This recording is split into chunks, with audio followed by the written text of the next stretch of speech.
video, I'll show you how to do a poll inside a Zoom meeting.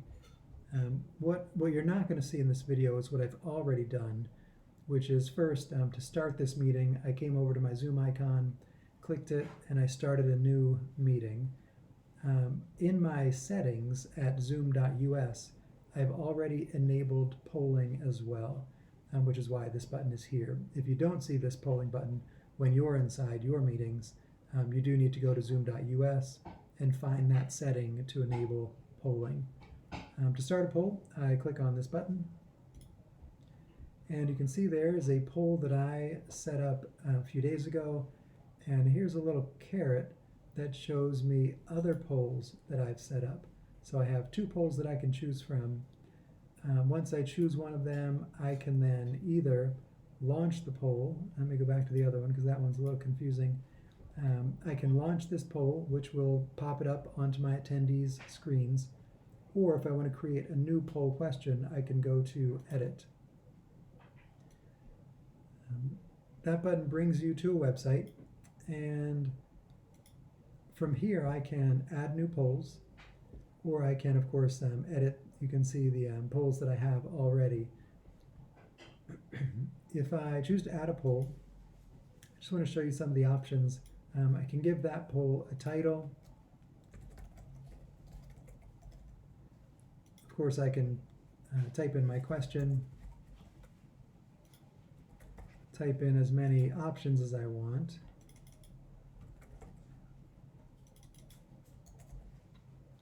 So of course I can add options here. Inside the pop-up window here, I can also add additional questions to this same poll. So if you do have multiple questions you want students or attendees to answer, you can add them here.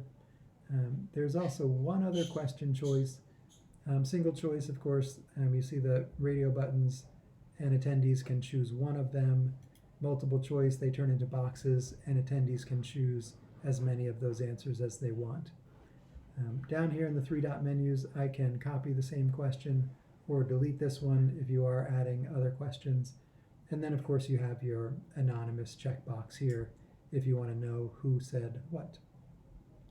When I'm finished creating this question, I click Save.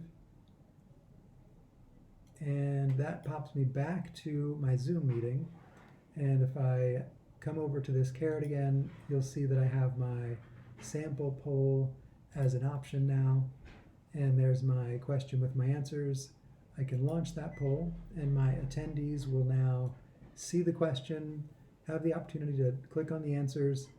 If I had added additional questions, the questions would pop up subsequently. And when I feel like they are all finished, you can see I have a number of people who responded, and then the percentage who have already responded, which is nice. You can kind of decide when to call it a day there, and then click End Poll. Once the poll is over, I can share the results with the attendees or not. I can just close this window, and once I close it, I can head back to my Zoom. The last thing I'll say about this is you can come to this website and create additional polls ahead of time. You do not have to do it the way I did it, which was on the fly in the meeting already. I think that's the easiest way to get to this web page, but certainly there is another way to get here if you log into zoom.us.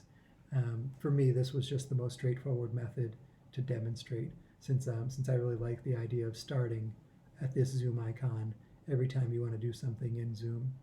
So I hope that helps. Let me know if you have questions.